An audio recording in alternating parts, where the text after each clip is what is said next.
Buenas tardes, estimados alumnos, o buenas noches, no sé, dependiendo de la hora en que estén observando esta presentación. Bueno, voy a comenzar a introducirnos a los conceptos de eficiencia y vamos a estudiar lo que es las externalidades y los bienes públicos, aspecto relevante y central de esta asignatura de Economía de Recursos Naturales. Reconocemos que desde el punto de vista ambiental, se producen muchos efectos externos de la producción y el consumo que obviamente afectan al, al medio ambiente, y también existen muchos impactos desde el punto de vista de la asignación de los recursos que afectan a los bienes y que son comúnmente de propiedad común o bienes que son públicos. Entonces, estos dos conceptos, externalidades y bienes públicos, son aspectos centrales de esta asignatura, y es por eso que quiero comenzar a introducirnos y que posteriormente vamos a profundizar a través de modelos teóricos para poder entender cómo asignar los recursos bajo estos dos esquemas de manera particular. Eh, entonces, el punto central de esta parte del curso o de esta presentación es dividir esta presentación en tres puntos. Primero, eficiencia. Segundo, el concepto de externalidad. Y tercero, el concepto de bienes públicos. Entonces vamos a desarrollar la noción de eficiencia económica. ¿A qué nos referimos con la eficiencia económica? Algo que ustedes, quizás el curso de introducción a la economía, curso introductorio de microeconomía, pudieron haberlo estudiado. Vamos a abordar la cuestión de si un sistema no regulado económicamente es eficiente bajo ciertos criterios.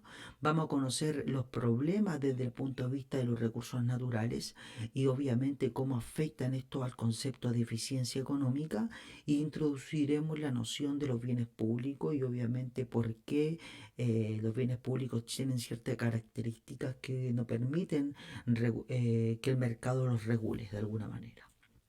Entonces, primero, lo que podemos decir del concepto de eficiencia es que tiene dos puntos de vista bastante distintos. En primera instancia, cuando hablamos de eficiencia desde el punto de vista de un privado, todos los individuos lo que buscan de alguna manera es minimizar sus costos y obviamente maximizar sus ganancias. ¿Eso qué quiere decir? Quiere decir de que un individuo X siempre va a buscar pautas de consumo que maximicen su utilidad y que obviamente minimicen su gasto. Una empresa particular siempre va a buscar pautas de producción que permitan aumentar los ingresos totales de la empresa y disminuir los costos. Es decir, la eficiencia desde el punto de vista privado tiene que ver con aspectos centrales de las decisiones individuales de parte de las empresas y los individuos. Pero desde el punto de vista social, no siempre válido el concepto de maximización o eficiencia desde el punto de vista privado. ¿Por qué? Porque muchas decisiones desde el punto de vista social tienen un trade-off o tienen una partida ineficiente desde el punto de vista privado. Pensemos de manera particular. Eh, Pensemos de que no toda acción que realiza el privado va a tener consecuencias positivas para el medio ambiente y consecuencias positivas para los individuos desde el punto de vista social. Y eso ustedes lo pueden ver también desde el punto de vista de lo que se llama el dilema del prisionero. ¿Por qué hay un problema con el dilema del prisionero y que se puede observar en muchas prácticas desde el punto de vista social?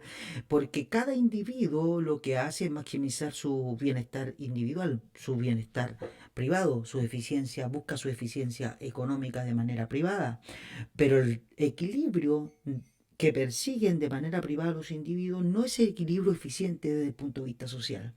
En el dilema del prisionero, que los individuos decidan de manera individual eh, dado lo mejor que pueden hacer, que es básicamente su estrategia dominante, que es acusar o de alguna manera decir lo que hicieron, trae consecuencias desde el punto de vista social, que es una mayor condena, pero si los dos guardasen silencio y no dijesen nada, tendrían una menor condena. Entonces, desde el punto de vista social, es mejor no hacer nada y obviamente va a tener características mejores desde el punto de vista social. ¿Cómo podríamos enfrentar esta decisión desde el punto de vista de la pandemia o desde el punto de vista del contexto en el cual nosotros estamos desenvueltos actualmente? Sabemos nosotros que todos tenemos incentivos a violar la cuarentena, todos tenemos incentivos individuales a no cumplir la norma de mantenernos en nuestras casas. ¿Por qué? Porque pensamos nosotros que no va a pasar nada si yo salgo, pero nos damos cuenta en las situaciones particulares que no fue el único que pensó eso, sino que una gran cantidad de gente también pensó eso. Y lo que obviamente va a generar de que no es que solamente un individuo, solamente una persona esté violando la cuarentena, sino más bien todo el conjunto de individuos está violando la cuarentena, lo que genera eh, una consecuencia desfavorables desde el punto de vista social. Pero en cambio, si todos nos pusiésemos de acuerdo de alguna manera y no saliésemos y nos quedásemos en casa, quizás el bienestar social sería más rápido, pasaría todo esto de una manera más rápida. Entonces, los incentivos individuales no siempre contribuyen al bienestar social, no siempre. Y cuando digo no siempre, estoy diciendo que hay situaciones en las cuales sí contribuyen, pero hay situaciones en las cuales no contribuyen. Y frente a esto, la pregunta es, ¿qué vamos a tener en consideración? ¿Vamos a considerar la eficiencia desde el punto de vista económico o la eficiencia desde el punto de vista social? Entonces, aquí es relevante para el hacedor de política. El hacedor de política siempre busca el bienestar o la eficiencia desde el punto de vista social. Ahora, ese bienestar o consecuencias de eficiencia desde el punto de vista social no siempre va a tener una repercusión de eficiencia desde el punto de vista privado. ¿Qué quiere decir esto? Que una política vista desde el punto de vista social tiene individuos que ganan e individuos que pierden. No todos pueden perder. Ojalá toda la política permitiera que todos ganasen, pero no toda política permite que todos ganen, sino que muchas políticas desde el punto de vista social tienen repercusiones porque hay perdedores y ganadores. Pero ¿qué es lo que se busca? Maximizar el bienestar de la sociedad. A pesar de que existan perdedores, esos perdedores, digamos de manera, la ganancia social es mayor que la pérdida privada que se genera desde el punto de vista de la política. Entonces, desde el punto de vista, ¿cómo cuantificamos eso en el punto de vista de la eficiencia económica desde el punto de vista del mercado? Bueno, la manera en cómo cuantificamos esto obviamente es porque distinguimos que la función de demanda está los beneficios sociales de, de producir una cantidad o demandar a la vez, obviamente, consumir una cantidad de producción en particular, y reconocemos que en la función de costos o la función de oferta están los costos asociados a producir esa unidad. Y todo eso desde el punto de vista social. Ahora, si la curva de oferta y la curva de demanda tuviesen toda la información o recopilasen toda la información en términos de costo y beneficios para la sociedad de una producción en particular, no habría problema de utilizar esta medida de manera particular. Ahora, estas dos relaciones por sí solas no van a decirnos lo óptimo desde el punto de vista económico de lo que se debiese hacer. Ambas deben interactuar. Ambas debiesen interactuar porque reconocemos en ambas juntas la información completa del mercado en términos de beneficios y en términos de costos para poder representar las medidas eficientes desde el punto de vista económico. La idea central de eficiencia económica es que debe haber un equilibrio entre la disposición a pagar, función de demanda, y los costos marginales de producción. Y cuando hablamos de un equilibrio, debe haber un punto en el cual los incentivos, tanto en cuanto a producir como para consumir, no exista, sino que más bien el incentivo es mantener esa pauta de producción y esa pauta de consumo de manera particular. ¿Cómo identificamos esa tasa de producción que es socialmente eficiente? Bueno, a través de lo que se llama el criterio de excedente o también a través del criterio de bienestar social o criterio de beneficios sociales. Por ejemplo, supongamos que nos centramos en algún tipo particular de output o de producción, podría ser refrigeradores, automóviles, la educación universitaria o cierto tipo de equilibrio de control de contaminación, etcétera, etcétera. Frente a ese output van a haber beneficios en cuanto a la producción y esos beneficios tienen que ver con el consumo en sí mismo de ese bien en particular. Y también van a haber costos asociados a la producción que tienen que ver con la utilización de recursos para la producción de ese bien en particular. Entonces, frente a los costos asociados y frente a los beneficios asociados, la pregunta que ¿cómo podemos maximizar los beneficios desde el punto de vista social considerando estas características? Bueno, lo que uno hace desde el punto de vista económico y desde el punto de vista social es obviamente maximizar el bienestar de la sociedad, lo que implica obviamente un equilibrio entre costos marginales y un equilibrio entre beneficios marginales o disposición a pagar de manera particular.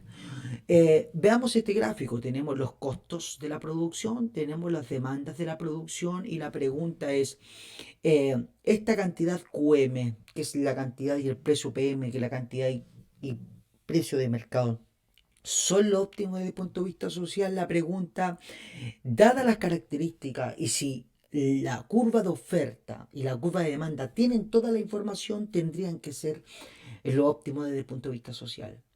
¿Y por qué tendría que ser lo óptimo desde el punto de vista social? Porque no existe otro equilibrio tal que no hayan incentivos a producir más o incentivos a consumir menos o viceversa.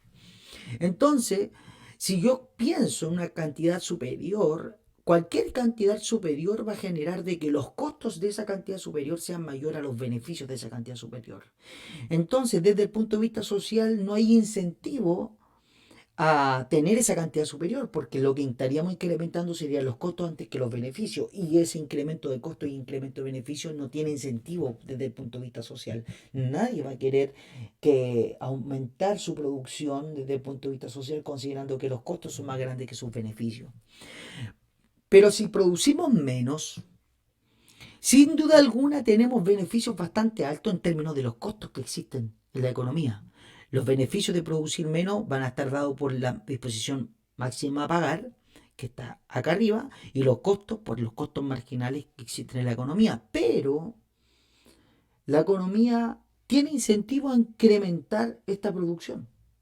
¿Por qué? Porque si incrementa esta producción, va a seguir manteniendo una ganancia positiva de beneficio versus los costos que existen en la economía. Y si aumento yo aún más la producción, va a seguir la brecha entre beneficios y costos. ¿Cuándo va a disminuir el incentivo de producir más? Cuando los beneficios marginales, que es la máxima disposición a pagar, es igual a los costos marginales de producción.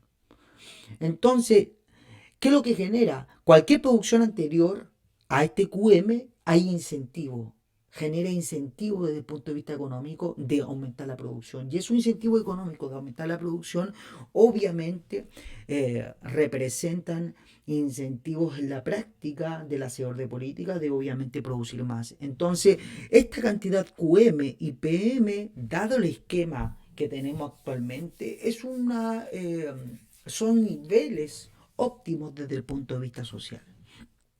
¿Sí? Considerando que la oferta y la demanda, valga la redundancia, ellos dos tienen toda la información en cuanto a beneficios y costos que existen en la economía por producir esa cantidad en particular. Entonces, la eficiencia económica sabemos que el nivel de equilibrio, que la disposición a pagar igual a costo marginal, es donde los beneficios totales, disposición total a pagar, es el área bajo la curva de demanda y que sería toda esta área que está aquí. Y los costos totales van a ser toda esta área acá y lo que se hace es maximizar esta área que sería la resta de los costos totales y los beneficios totales. Si yo produzco menos, esa área no se maximiza, sino que se minimiza se hace más pequeña, ¿cierto? Porque faltaría todo este pedazo. Si yo produzco más, se perdería. ¿Por qué? Porque al tener en consideración toda esta área versus el aumento de los costos, si yo, digamos, sumo y resto, voy a tener una pérdida mayor.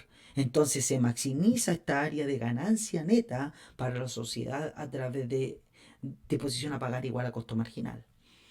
Entonces, sin embargo, los costos totales consisten en el área bajo la curva de costo marginal y obviamente se maximiza esa área considerando estas dos premisas, lo que hay de beneficio total y lo que hay de costos totales. Entonces, es probable que la producción QE y la producción de mercado sean las mismas en el mundo real, es decir, el equilibrio y esa cantidad, el equilibrio eficiente y el equilibrio de mercado sea iguales, sí, en la práctica puede ser cierto, siempre y cuando, vuelvo a reiterar, la información contenida en la función de costo y en la función de demanda sea total, es decir, están todos los costos contenidos ahí y están todos los beneficios contenidos ahí. El problema en los bienes ambientales es que probablemente existan muchas diferencias entre los valores de mercado y los valores sociales. Y eso es un punto relevante. Cuando estoy maximizando el bienestar social, estoy considerando la sociedad. Entonces, en los mercados comúnmente ocurre una discrepancia entre los valores privados y los valores sociales. Y esa discrepancia va a generar discrepancia en el equilibrio desde el punto de vista social. ¿Sí? Entonces, esta cantidad va a ser real, el equilibrio eficiente, va a ser real el equilibrio de mercado en el mundo real, sí, siempre y cuando la función de oferta y la función de demanda contengan todos la información social. Pero cualquier discrepancia desde el punto de vista social va a generar que la cantidad producida no sea eficiente desde el punto de vista económico. Entonces, en los bienes ambientales ocurre comúnmente eso. Las acciones de consumo tienen repercusiones desde el punto de vista ambiental. Las acciones de producción tienen repercusiones desde el punto de vista ambiental y eso es parte de la sociedad. Pero el problema es que nadie se hace cargo desde el punto de vista privado a los problemas que son de carácter de punto de vista social. ¿Sí? Entonces a eso nosotros le llamamos lo que es la falla de mercado. La falla de mercado es una concepción en donde no es que el mercado en sí esté erróneo, es que la información contenida en el mercado no es suficiente para que los equilibrios sean eficientes desde el punto de vista económico. Entonces la pregunta, ¿puede un mercado ser eficiente desde el punto de vista social? Sí puede, siempre y cuando se entregue toda la información al mercado de los costos y los beneficios de producir una cantidad particular. ¿Sí? Discutiremos estos dos problemas en términos ambientales, uno desde el punto de vista de los consumidores y otro desde el punto de vista de los productores, obviamente más adelante a través de la externalidad y a través de los bienes públicos. Entonces es importante contener esa información de manera particular.